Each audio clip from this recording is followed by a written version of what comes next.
Kita lanjutkan pembahasan kita tentang 33 karya dahsyat Roh Kudus dalam kehidupan kita. Sama-sama bilang sama saya, Roh Kudus berkarya dahsyat dalam hidup saya. Amin. Semua ada di rumah ketik di live chat saudara, Roh Kudus berkarya dahsyat dalam hidup saya. Yes. Roh Kudus berkarya dahsyat dalam hidup saya. Saya mau kita menyatakan, memproklamasikan, mendeklarasikan, sehingga apapun yang terjadi dalam hidup kita, kita tahu setan tidak berkuasa. Karena Roh Kudus berkarya dahsyat dalam hidup kita. Katakan amin. Nah, hari ini kita masuk pada pembahasan yang ke-14.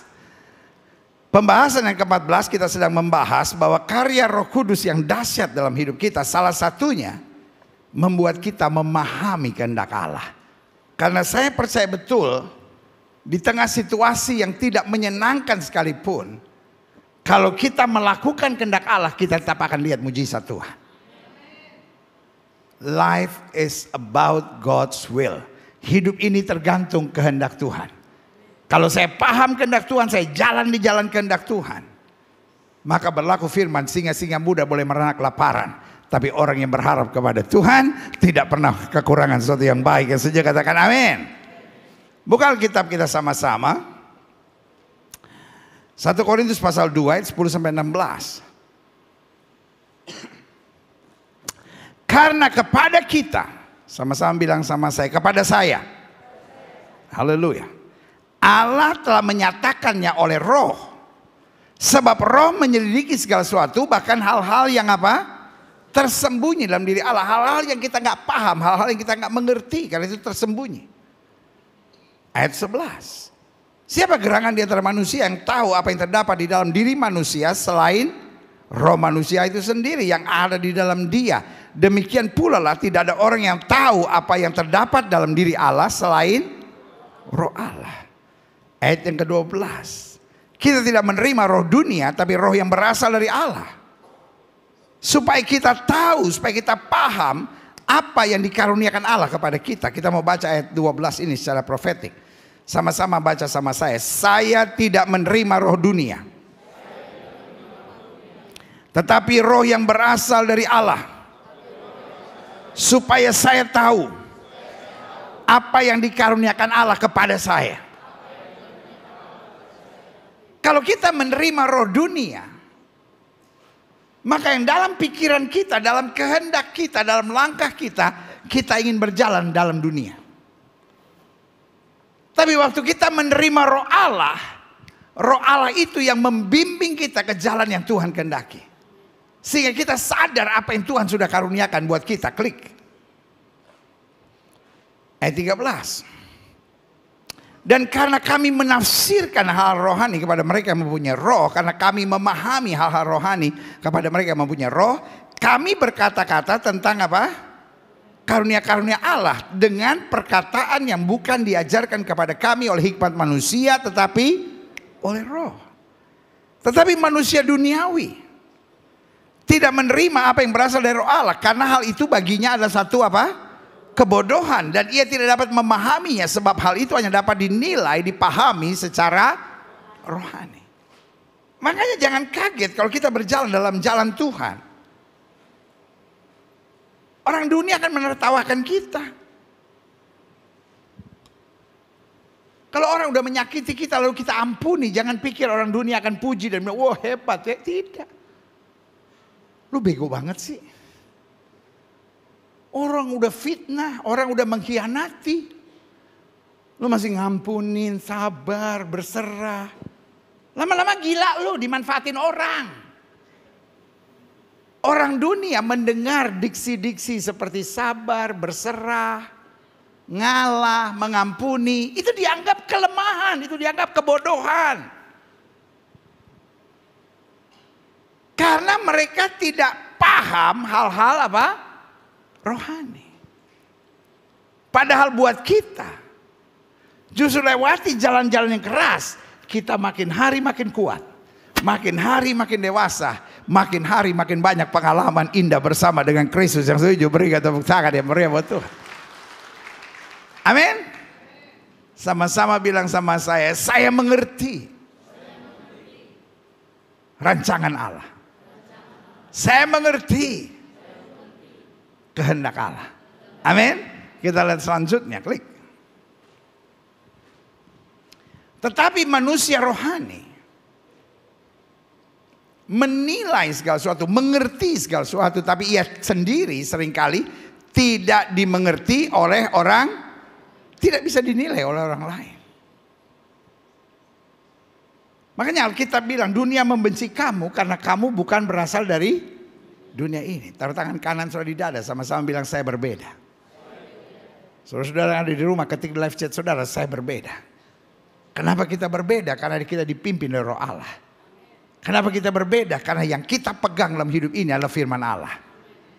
Kenapa kita berbeda? Karena tujuan utama kita hidup hanya untuk menyenangkan hati Tuhan. Amin. Saudara mau karyawan kek, saudara mau pedagang kek, saudara mau ibu rumah tangga kek, saudara mau seorang guru kek, saudara mau dokter kek, insinyur kek, saudara mau polisi, saudara mau tentara, saudara mau pengacara, saudara mau hakim. Tetapi yang kita jalan dalam hidup ini untuk memuliakan Kristus. Jangan saudara pikir memuliakan Kristus hanya jadi pendeta. Amin. Kalau memang itu panggilan saudara. Menyenangkan hati Kristus bukan hanya aktif di gereja. Amin. Kalau itu memang yang Tuhan kerjakan dalam hidup saudara. Tapi menyenangkan hati Kristus, memuliakan hati Kristus artinya tanggung jawab apapun yang ada di depan saya jalani dengan sungguh-sungguh karena saya ingin lewat prestasi, lewat apa yang ada pada saya, nama Kristus dipermuliakan. Berikan tepuk tangan yang meriah buat Tuhan. Haleluya. Sama-sama bilang saya mau memuliakan Kristus. Kita lihat lagi perikop 1 Yohanes pasal 2 ayat 15 sampai 17. Janganlah kamu mengasihi dunia ini dan apa yang ada di dalamnya. Jikalau orang mengasihi dunia, mau dia ke gereja kayak mau dia pelayanan, tapi kasih akan Bapa tidak ada dalam orang itu. Jelas? Mantap. Ayat 16. Sebab semua yang ada di dalam dunia, yang didasari pada keinginan daging, keinginan mata, serta keangkuhan hidup, bukanlah berasal dari Bapa, melainkan dari dunia. Karena kita masih punya roh dunia. Ayat 17. Dan dunia ini yang menjalankan keinginan daging, keinginan mata, serta keangkuhan hidup sedang lenyap dengan segala keinginannya. Haleluya. Tetapi orang yang melakukan kehendak Allah tetap hidup sampai selama-lamanya. Sama-sama bilang sama saya melakukan kehendak Allah dan tetap hidup sampai selama-lamanya. Oh, berikan tepuk tangan yang meriah buat Tuhan. Haleluya. Satu ayat penting lagi, Efesus 5 ayat 17. Sebab itu janganlah kamu bodoh. Sama-sama bilang sama saya tidak mau bodoh. Tetapi usahakanlah supaya kamu mengerti kehendak Tuhan. Dengan lain kata, kalau kita orang Kristen yang tidak mengerti kehendak Allah di hadapan Tuhan, kita adalah orang Kristen yang bodoh. Sama-sama bilang sama saya tidak mau bodoh. Klik. Saya simpulkan begini, bahwa pada dasarnya manusia diciptakan agung dan mulia oleh Tuhan. Sama-sama bilang sama saya, kejadian saya agung dan mulia. Saya nggak mau tahu orang menghina saudara, orang membuli saudara, nggak usah balas, serahin sama Tuhan. Karena dari mulanya Tuhan mau menciptakan kita agung dan mulia. Amin. Kita tidak akan menjadi hancur karena omongan orang. Karena hidup kita tidak ditentukan oleh omongan orang, hidup kita ditentukan oleh kasih Tuhan. Yang setuju sama saya angkat tangan kanan bilang hidup saya ditentukan oleh kasih Tuhan. Amin. Karena manusia diciptakan agung dan mulia oleh Tuhan. Salah satu buktinya manusia diberikan apa? Free will. Dalam bahasa Ibrani disebut Bechirah Hofshit. Apa itu Bechirah Hofshit? Dalam kemuliaannya manusia bisa memilih. Atau dalam bahasa Inggris disebut free will.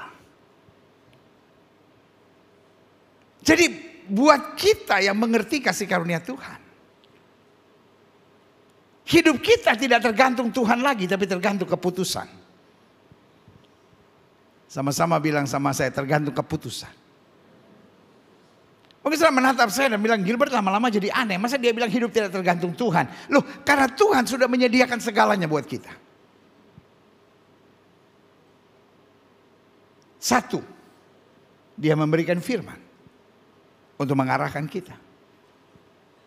2, dia memberikan Roh Kudus. Roh yang membangkitkan Kristus dari antara orang mati ada di dalam kita. Yang ketiga, dia kirim pasukan malaikat untuk menjaga kita. Yang keempat, dia sediakan anugerah pengampunan. Kalau kita jatuh, dia mau angkat kita. Pertanyaan saya, terus apa lagi yang kurang? Kita punya yang namanya Bechira Hofshit. Sama-sama bilang sama saya, hidup tergantung keputusan saya. Orang menghina saudara, orang menyakiti saudara, kan tergantung saudara. Saudara mau dendam, saudara mau stres, saudara mau sakit hati, saudara mau kepahitan, atau sebaliknya, engkau berserah kepada Tuhan dan percaya Allah turut bekerja dalam segala perkara untuk mendatangkan kebaikan. Katakan amin. Saudara menghadapi masalah, kan tergantung saudara. Apakah engkau mau bersyukur atau engkau mau bersungut-sungut? Makanya Alkitab bilang, kalau kamu tinggal dalam aku dan firmanku tinggal dalam kamu. Apa artinya firman tinggal dalam kamu? Saya mengerti kehendak Allah.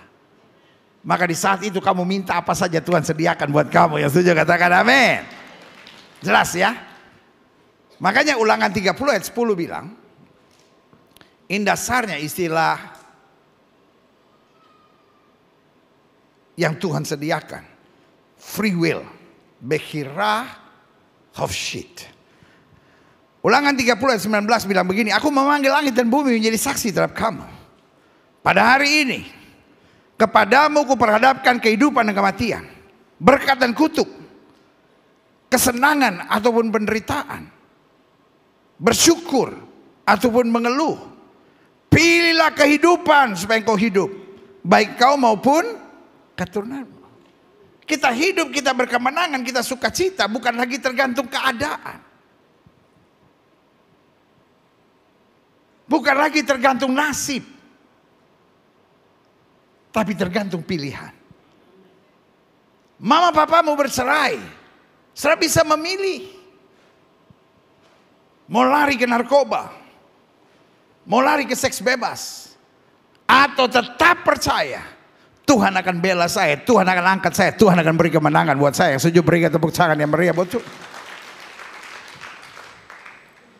Bu, engkau punya suami agak gila sedikit, minum mabuk, judi, main perempuan, kasar, pelit, hidup lagi. Engkau boleh memilih. Apakah engkau mau tukar tambah sama Yamaha Mio?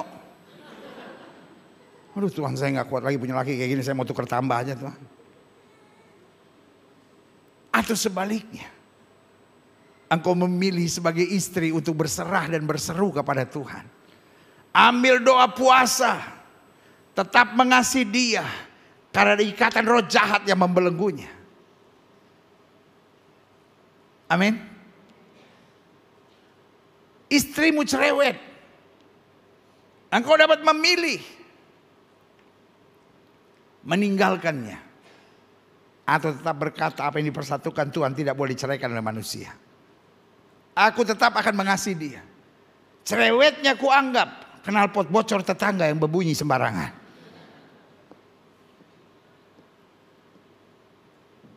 Dan kita percaya kalau kita melakukan kehendak Allah, selalu kita akan lihat mujizat, pertolongan, rahmat Tuhan yang luar biasa. Yang setuju katakan amin. Klik. Karena itu dalam istilah bahasa Ibrani ada istilah Yetzer Hatov, Yetzer Hara. Yetzer Hatov itu artinya kecenderungannya baik. Yetzer Hara artinya kecenderungannya jahat. Sehingga kalau kita mengerti kehendak Allah, maka selalu kita punya kecenderungan untuk melakukan hal-hal yang benar dan berkenan pada Tuhan. Tapi ketika kita jauh dari Tuhan, kita dikuasai oleh roh dunia, maka kita jadi orang Yetzer Hara. Selalu mengarah kepada hal-hal yang menghancurkan. Klik. Karena itu saya simpulkan begini. Free will atau Bechira Hofschied dapat menjadi strength, tapi dapat juga menjadi weakness. Mungkin saudara menatap saya dan berkata, apa maksudnya? Pertanyaan saya sederhana, Adam dan Hawa kenapa jatuh dalam dosa?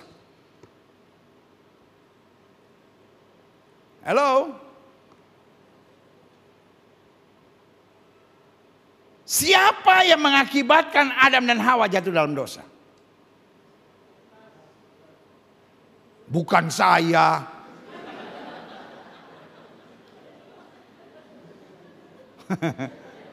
Wah, saudara yang di rumah nggak tahu. Ini jemaat aneh semua. Masa saya tanya siapa yang membuat Adam dan Hawa jatuh dalam dosa? Bukan saya. Yang membuat Adam dan Hawa jatuh dalam dosa adalah kehendak bebas. Seandainya Tuhan tidak memberikan kehendak bebas, maka dia tidak akan jatuh dalam dosa. Betul? Sebagian kita mungkin mempertanyakan, kalau Tuhan itu baik, kenapa Tuhan ciptakan pohon buah pengetahuan yang baik dan yang jahat itu? Mestinya kan gak ada. Loh, Tuhan mau kita mencintai dia karena pilihan, bukan karena tidak ada pilihan. Setuju nggak? Bu, saya ambil contoh sederhana ya Bu ya. Pikirkan di waktu yang lalu. Masa engkau masih remaja. Saat suamimu menyatakan cinta pertama kali. Bahasa anak muda sekarang bilang saat ibu ditembak. Dia mulai ajak berduaan. Tiba-tiba dia bilang, I love you. Maukah engkau menjadi kekasihku? Dan wanita kalau udah begitu kan panik-panik bingung kan. Langsung bilang, kenapa kamu mencintai aku? Kan yang lebih dari aku juga masih banyak. Coba saudara bayangkan kalau tiba-tiba suami saudara bilang begini. Yang lain udah gak ada yang mau sama gua. Satu kelas ini udah gua tembak semua. Semua nolak. Gak ada jalan lain, cuma lu yang pengharapan gua terakhir. Please jangan nolak. Kira-kira saudara akan terima gak laki-laki kayak gitu? Lu pikir gua ban serep, yang lain udah gak mau baru gua? Emangnya gue trash can? Emangnya gue tempat sampah? Ditolak di mana-mana. Ya udah deh, datang. Pak, bayangkan waktu kau masih muda. Engkau nembak istrimu yang sekarang. Dan berkata, I love you. Maukah engkau menjadi pasangan teman hidupku? Tiba-tiba istrimu berkata, bolehlah. Terus engkau bertanya, sayang, kenapa engkau sampai menerima cintaku? Mas, bayangin, umurku 32, belum ada yang pernah menyatakan cinta. Saya memang minta-minta kapan, mumpung ada, ya udahlah angkut. Artinya dia mencintai karena gak ada jalan, gak ada pilihan. Dari umur 17 sampai sekarang 32. Saya doa akhirnya ada satu yang menyatakan cinta. Musim durian jangan dibuang sia-sia.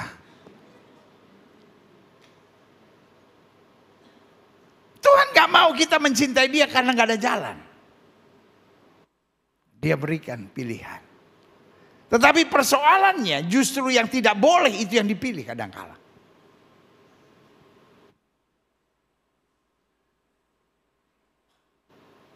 Hari ini saya mau ingatkan saudara. Bechira Hofschied bisa menjadi titik lemah di mana kita akan hancur. Tapi Bechira Hofschied, kalau kita tentukan dengan kebenaran dan anugerah Tuhan, justru di situ kita melihat kemuliaan kuasa jadi nyatakan. Ya setuju, katakan amin. Nah, saya coba catat di sini. Mengapa free will adalah strength, tapi pada saat yang bersama juga adalah weakness? Yang pertama, karena dengan free will manusia tidak menjadi robot. Namun jika kita tidak waspada, tidak hati-hati dengan free will, justru dapat menjadi budak dunia ini. Setuju? Sehingga akhirnya kita selalu lari pada kesenangan dunia, pada kenikmatan dunia. Pada Alkitab bilang, keinginan daging, keinginan mata, keangkuhan hidup sedang menuju pada kebinasaan. Taruh tangan kananmu di dada, sama-sama bilang, saya tidak mau jadi budak dunia ini. Yang kedua saya pelajari, free will dapat menjadi strength, tapi free will juga dapat menjadi weakness. Kenapa? Karena dengan free will, manusia dapat hidup merdeka dengan sukacita. Namun jika kita tidak hati-hati dengan free will juga, kita dapat hidup tertekan. Karena melihat kehancuran dalam kebebasannya. Waktu saudara melihat kekurangan suami, saudara punya free will. Apakah saudara mau mengeluh, bersungut-sungut, tertekan? Atau sebaliknya tetap percaya Allah turut bekerja dalam segala perkara untuk mendatangkan kebaikan. Engkau lihat kekurangan istrimu, juga sama, engkau bisa kecewa. Tapi sebaliknya engkau juga bisa melihat sebagai kesempatan. Tuhan menyatakan kemuliaannya melalui istrimu.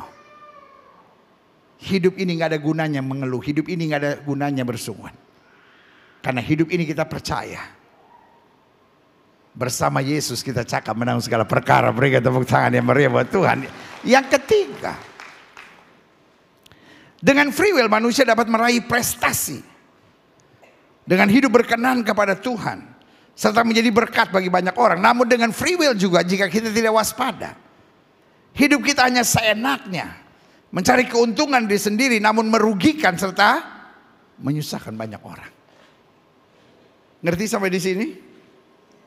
Karena Tuhan berikan free will. Saya bisa malas, tapi saya juga bisa rajin. Saya bisa hidup masa bodoh, suami saya mau tertekan ke, istri saya mau sakit hati ke, anak-anak saya mau kecewa ke. Yang penting saya mau melakukan apa yang saya suka. Tapi sebaliknya dengan free will kita bisa berkata, aku hanya hidup sementara, buat apa aku ngecewain orang? Biarlah lewat hidupku orang boleh meraih kesukaan dari Tuhan. Yang setuju katakan amin. Yang keempat saya pelajari, kenapa free will adalah strength, tapi pada saat yang bersama juga adalah weakness. Karena dengan free will manusia dapat mengalami kemuliaan Allah dan akhirnya memerintah bersama Yesus. Namun dengan free will juga jika kita tidak waspada, kita akan hidup binasa sampai selama-lamanya. Manusia binasa bukan karena takdir.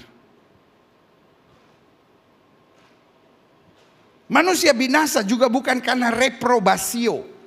Apa itu reprobasio, pendeta? Sebuah istilah teologi yang menggambarkan bahwa manusia ditolak oleh Tuhan. Ada pandangan-pandangan tertentu. Manusia dipredestinasikan untuk selamat. Tapi manusia juga mendapat reprobasio, ditolak Tuhan. Buat saya lepas dari perdebatan teologi apapun namanya, saya tetap percaya hidup binasa adalah pilihan. Walaupun kau sudah dibaptis, walaupun sudah dipenuhi dengan Roh Kudus, tapi engkau tetap dapat memilih untuk hidup dalam perzinahan. Tapi sebaliknya, kita yang sudah dibaptis, kita yang dipenuhi dengan Roh Kudus, kita juga dapat menentukan keputusan kita. Untuk apapun yang terjadi, tetap hidup dalam kesucian. Karena kita ingat firman Tuhan berkata, kuduslah kamu sebab aku kudus. Haleluya. Klik. Selanjutnya saya pelajari pertanyaannya. Apakah setelah manusia jatuh dalam dosa, manusia masih punya 100% free will? Ini perdebatan di kalangan teologi yang sering kali gak ada habis-habisnya. Ada dua pandangan di sini. Yang pertama, kelompok yang berkata masih 100%. Kelompok-kelompok yang percaya bahwa hidup tergantung keputusan kita dan kita masih punya kuasa 100% untuk mengambil keputusan. Betul kita jatuh dalam dosa, tetapi free will-nya tidak rusak. Tapi yang kedua, Kelompok pertama ini adalah kelompok-kelompok yang menyebut dirinya Arminianis. Karena dia percaya, kalaupun manusia rusak, tapi tetap free will-nya tidak rusak. Yang kedua, kelompok-kelompok ini disebut kelompok Calvinis atau kelompok predestinasi. Bahwa manusia sudah rusak total akibat dosa. Sehingga apapun yang manusia buat, kecenderungan manusia tetap jahat.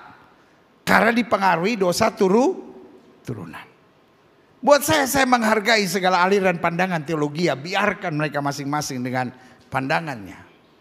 Buat saya perdebatan kadangkala membuat kita justru gak tertuju pada Tuhan. Tapi tertuju bagaimana saya menang dengan teori saya.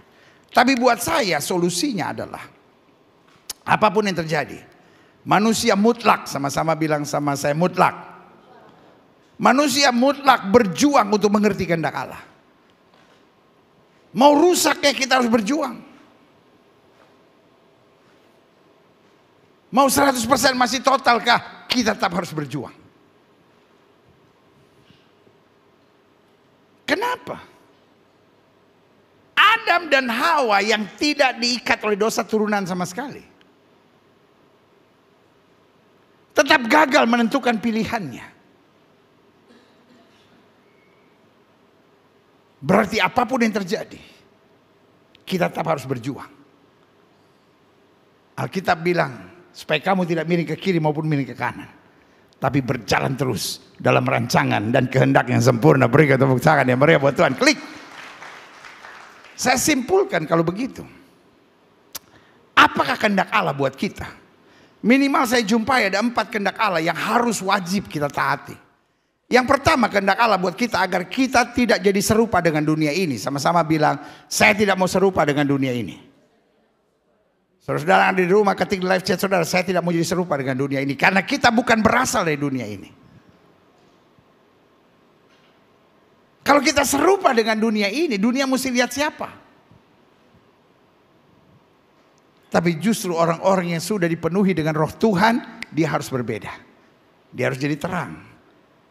Dia harus jadi garam. Dia harus jadi saksi. Dia harus jadi berkat. Dan dia harus jadi surat Kristus yang terbuka yang dapat dibaca semua orang. Haleluya. Yang kedua, kehendak Allah dalam hidup kita yang pertama agar kita tidak jadi serupa dengan dunia ini, tapi berubahlah oleh pembaruan budimu, kata Alkitab.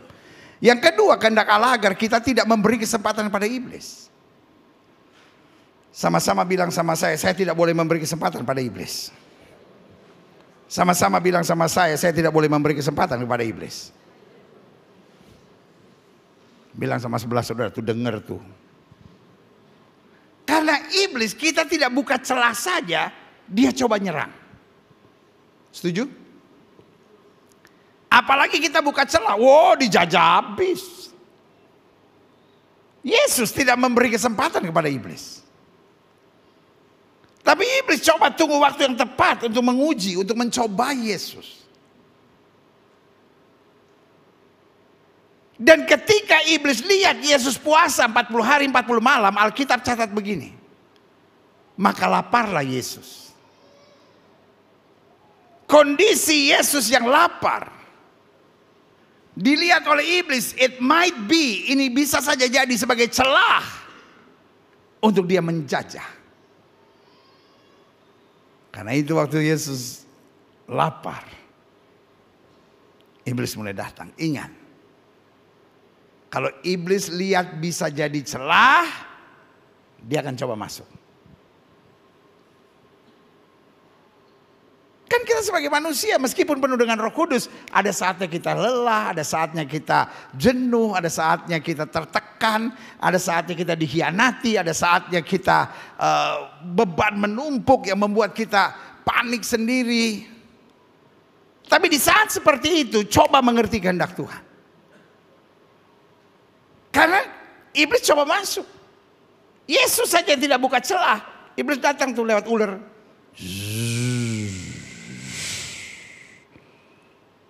Jika engkau anak Allah, robahlah batu ini menjadi roti.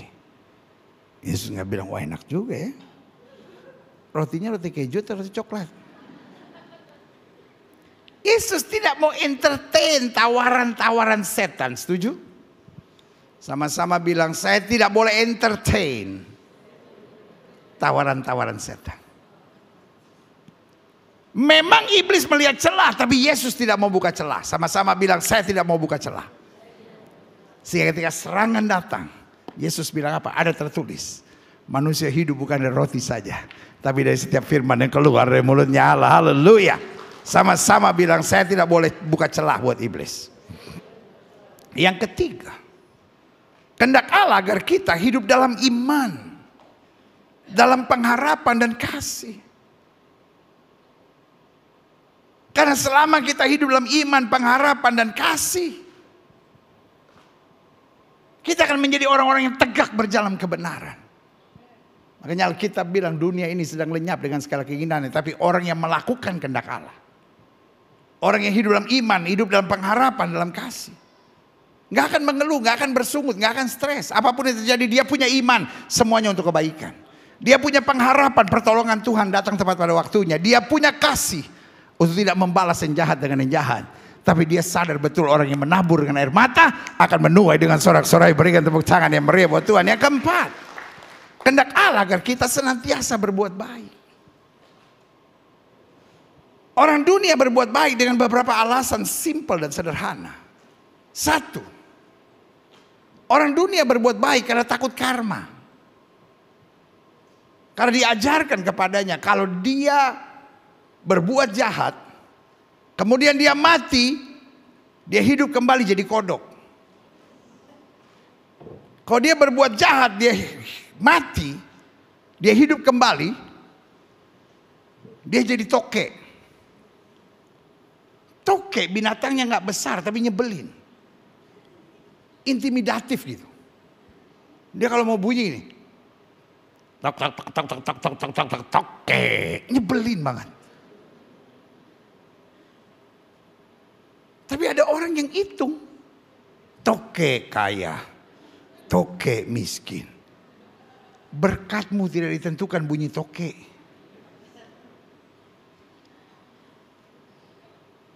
Makanya dia berbuat baik karena dia takut karma. Kalau dia mati nanti karena perbuatan jahat, dia lahir lagi jadi toke. Terus ditaruh di rumahnya dulu. Tok tok tok tok tok tok toke. Berbahagialah saudara yang dekat rumahnya nggak ada toke. Lagi tidur juga bangun, toke. Itu. Yang kedua, orang dunia berbuat baik kenapa sih? Supaya dia juga menerima upah yang baik. Kenapa dia tolong orang miskin? Karena dia pikir, satu saat kalau saya jadi miskin, pasti ada yang tolong saya. Yang ketiga, ada orang yang berbuat baik supaya dia masuk surga. Karena nanti sebelum masuk surga ada timbangan, perbuatan baik atau perbuatan jahat. Kalau perbuatan jahat lebih banyak, dia masuk neraka. Kalau perbuatan baik, dia masuk surga. Dan buat kita sah-sah saja orang dunia buat itu. Tapi buat kita orang percaya, kita berbuat baik bukan supaya masuk surga. Sama-sama bilang, saya berbeda. Karena kita sadar orang masuk surga bukan karena perbuatan baik. Orang masuk surga karena darah yang tertumpah di atas kayu salib. Berikan tepuk tangan yang meriah buat Tuhan. Kenapa kita berbuat baik? Yang pertama, karena yang jahat sudah diangkat dalam hidup kita. Kedua, kenapa kita berbuat baik? Karena kita nggak tahan lihat penderitaan. Kita mau tolong orang yang susah dan menderita. Yang ketiga, kenapa kita berbuat baik? Karena itu yang diajarkan oleh Kristus. Itu perintah Tuhan. Dan yang keempat, kenapa kita berbuat baik? Karena kita meneladani Kristus. Supaya makin hari kita makin serupa dengan dia. Berikan tepuk tangan yang meriah buat Tuhan. Sama-sama bilang, saya harus buat selalu yang baik. Bu, berbuat baik pada suamimu. Pak, berbuat baik pada istrimu. Orang tua berbuat baik kepada anak-anaknya. Kita berbuat baik bukan timbal balik. Karena dia baik, saya baik. Tapi kalau dia jahat, saya tampeleng dia dalam nama Bapa, Anak dan Roh Kudus. Tidak. Buat kita perbuatan baik bukan timbal balik. Tapi karena kita ingin lewat hidup kita, orang melihat kasih dan kuasa Tuhan yang luar biasa. Berikan tepuk tangan yang meriah buat Tuhan. Haleluya. Selanjutnya, what is the blessing behind walking in His will. Apa berkat-berkatnya kalau kita berjalan dalam kehendak-kehendaknya? Saya pelajari minimal ada 6 hal penting berkat kalau kita mengerti kehendak Tuhan. Yang pertama, agar kita memiliki kehidupan yang layak. Kenapa kita memiliki kehidupan yang layak? Karena dengan mengerti kehendak Tuhan kita gak aneh-aneh dalam hidup.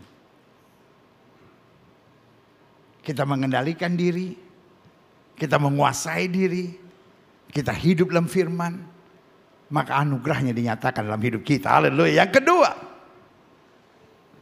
berkat kalau kita mengerti kehendak Tuhan, kita akan memiliki kehidupan yang berkenan. Karena di end of the day, hidup ini bukan soal bagaimana menjadi kaya, bagaimana sukses, bagaimana berhasil, bagaimana mendapat semua yang kita impikan. Hidup ini soal bagaimana hidup dalam kehendak Tuhan. Karena selama kita berjalan dalam kehendak Tuhan, apa yang mata tidak pernah lihat, apa yang telinga tidak pernah dengar, itu yang Tuhan sediakan buat setiap orang yang mengasihi Dia. Yang setuju katakan amin. Sama-sama bilang, saya mau berkenan kepada Tuhan. Yang ketiga, apa berkat kalau kita mengerti kehendak Tuhan? Kehidupan kita berbuah. Baik menampilkan, mengeluarkan buah-buah roh atau mengeluarkan buah-buah jiwa-jiwa pelayanan. Dan untuk itu Yesus bilang, tanaman yang tidak berbuah dipotongnya dan dilempar ke dalam api. Jadi orang Kristen yang tidak berbuah dibuang ke dalam api. Tetapi barang siapa yang berbuah betul belum sempurna, dibersihkan supaya lebih lebat buahnya. Amin. Yang keempat, tujuan kita mengerti kehendak Tuhan, berkat yang kita dapatkan kalau kita mengerti kehendak Tuhan, even though it's not as simple as we think. Tidak segampang itu melakukan kehendak Tuhan. Tapi berkatnya luar biasa. Hidup kita layak, hidup kita berkenan, hidup kita berbuah, hidup kita bertumbuh. Karena Tuhan gak mau kita gitu-gitu doang. God is God of progress. Sama-sama bilang sama saya, kemajuan.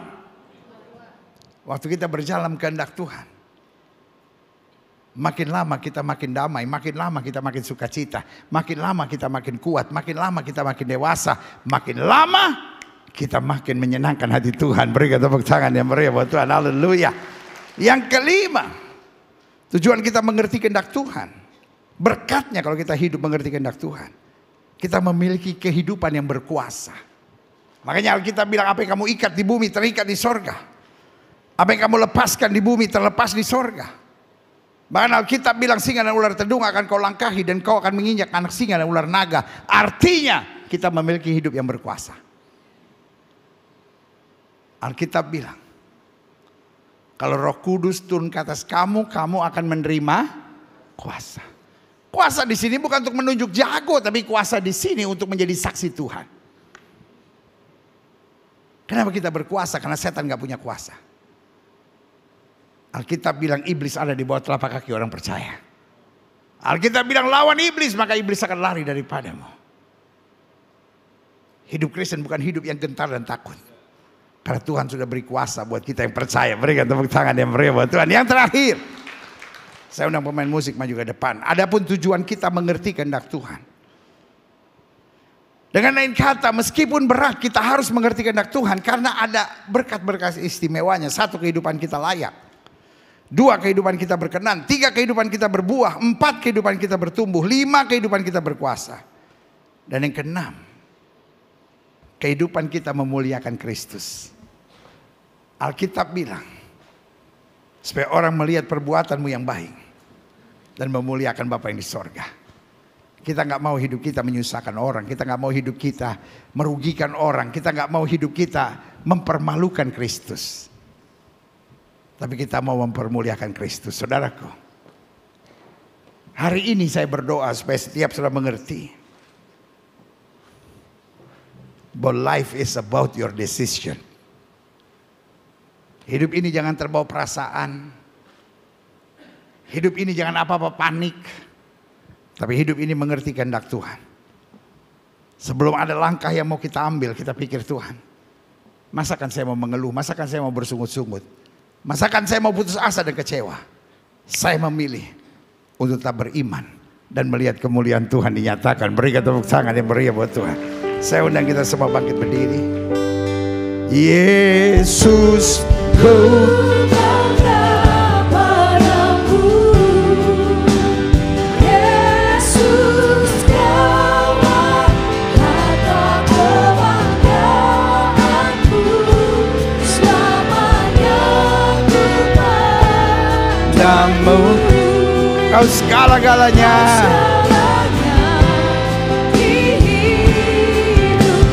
Semua katakan, Yesus ku bangga.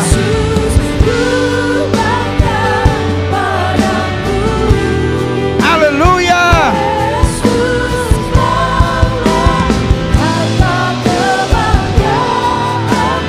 Selamanya.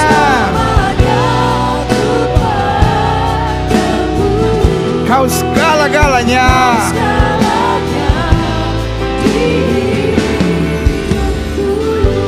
Musik main dengan sangat lembut. Setiap mata terpejam, setiap kepala tertunduk, setiap hati terangkat pada Tuhan. Hari ini di rumah Tuhan, baik saudara yang ada di gereja maupun setiap saudara yang di rumah, kita diingatkan kembali bahwa Roh Kudus berkarya dahsyat dalam hidup kita. Dan karya dahsyat Roh Kudus dalam kehidupan kita, sehingga dia membuat kita mampu memahami ke jalan-jalannya Tuhan. Karena dunia ini sedang lenyap dengan segala keinginannya, tapi orang yang melakukan kehendak Allah akan tetap hidup sampai selama-lamanya. Jika itu doamu, taruh tangan kananmu di dada. Sama-sama bilang, dalam hatimu, aku tidak mau binasa. Aku mau menerima hidup yang kekal. Hidup tergantung pilihan saudara. Setelah menghadapi situasi yang beratkah, aku dapat memilih untuk bersungut, mengeluh, atau sebaliknya beriman dan meyakini janji Tuhan. Engkau disakiti, engkau dilukai, engkau dapat memilih apakah mau mengampuni atau kamu mendendam. Suamimu punya banyak kekurangan, istrimu punya banyak kekurangan, kau bisa memilih apakah mau selalu lihat kekurangannya atau justru melihat kelebihannya. Engkau bisa memilih apakah kau mau kecewa atau tetap berseru kepada Tuhan dan percaya ada pemulihan. Kadangkala engkau menderita, engkau sengsara bukan karena keadaan atau nasib, tapi karena pilihan bodoh yang kita ambil dalam hidup kita. Dendam adalah pilihan, kepahitan adalah pilihan, kekecewaan adalah pilihan, membalas yang jahat dengan yang jahat adalah pilihan.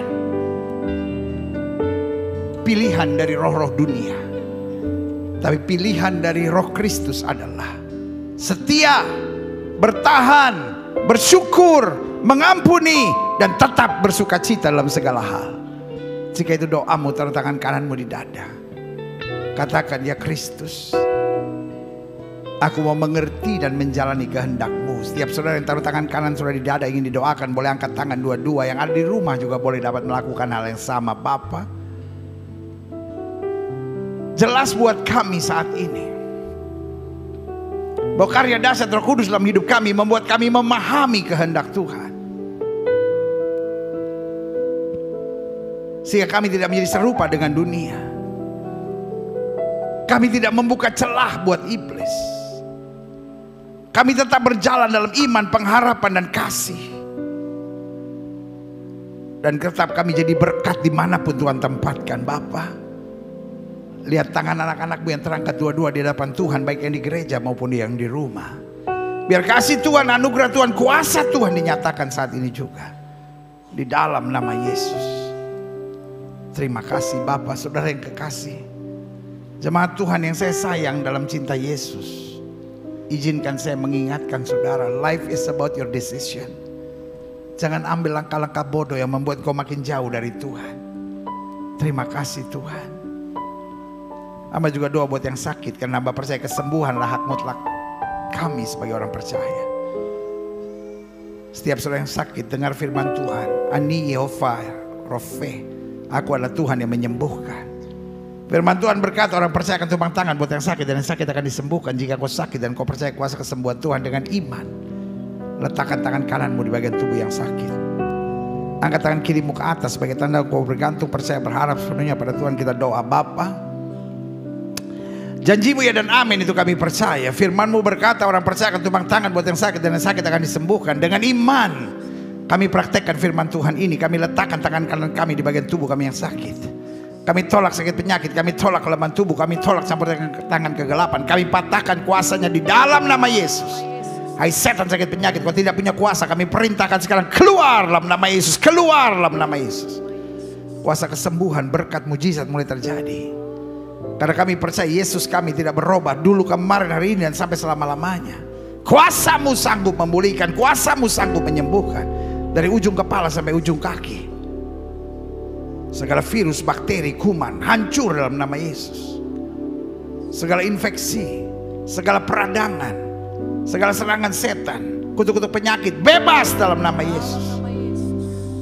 Karena Yesus kami tidak berubah, dulu, kemarin, hari ini, sampai selama-lamanya.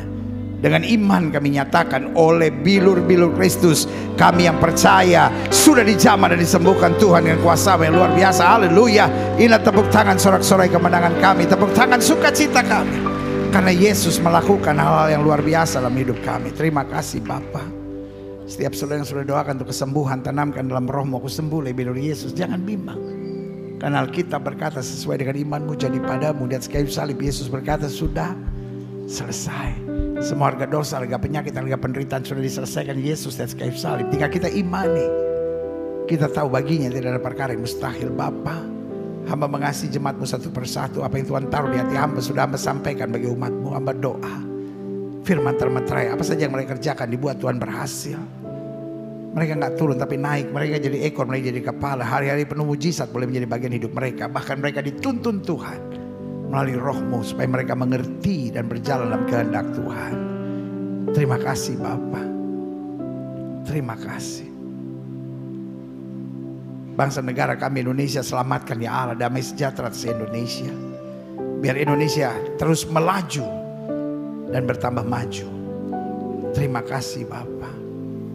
Bapak Presiden, Wakil Presiden, para menteri, pejabat di pusat dan di daerah, para gubernur, para wali kota, para bupati, para polisi, para tentara, Kapolri, Panglima TNI, lembaga-lembaga tinggi negara, lembaga tertinggi negara, mulai dari pemimpin-pemimpinnya, para eksekutifnya, sampai semua anggota-anggotanya. Tuhan jaga, Tuhan jauhkan dari malapetaka, mara bahaya, dari segala niat orang jahat, kuasa kegelapan. Bahkan dukun, paranormal, penasihat spiritual disingkirkan dari para pemimpin-pemimpin di bangsa kami. Berikan kepada pemimpin kami hati yang takut akan Tuhan, hikmat surgawi, sehingga apa saja yang mereka kerjakan dibuat Tuhan berhasil. Roh rakus, roh korupsi, Tuhan hancurkan dalam nama Yesus. Sehingga Indonesia makin hari makin maju, Indonesia makin hari makin bertumbuh, Indonesia makin hari makin dahsyat. Hasil bumi, hasil tambang, hasil laut, hasil hutan, semua baik dalam nama Yesus. NKRI, Undang-Undang Dasar 45, Pancasila, Bhinneka Tunggal Ika tetap terjaga di bangsa ini. Bahkan umat mayoritas di bangsa ini Tuhan pimpin dalam damai sejahtera dan keselamatan. Terima kasih Tuhan. Gereja-gereja di mana-mana tempat Tuhan bela dan nyatakan kemuliaan-Mu.